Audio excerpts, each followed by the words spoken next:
কত মাসে আইছিস তুই? এসে তুই কোম্পানির কাছে যাবাস? কেন কয়? 20 টাকা আছে, 20 টাকা দিয়ে কি করবি? কি করবে বাবা? তুই আর সবাই সাথে জমা করবি?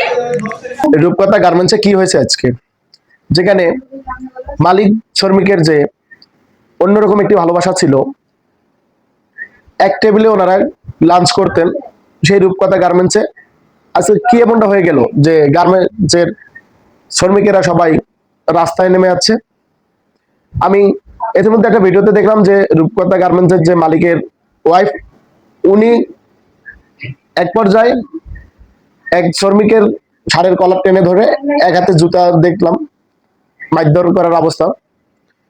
আপনারা ছোট ছোট কিছু গার্মেন্টসের কারণে বছর শেষে ঈদের সময় যে আপনারা বোনাসটা প্রেজেন্ট করতে পারেন না সরকারের ক্ষেত্রে, এই জন্য আপনাদের কারণে এবং কি বড় বড় গার্মেন্টসদের মালিক পক্ষদের বদনাম হয় শুধু আপনাদের ছোট ছোট কিছু গার্মেন্টসের জন্য।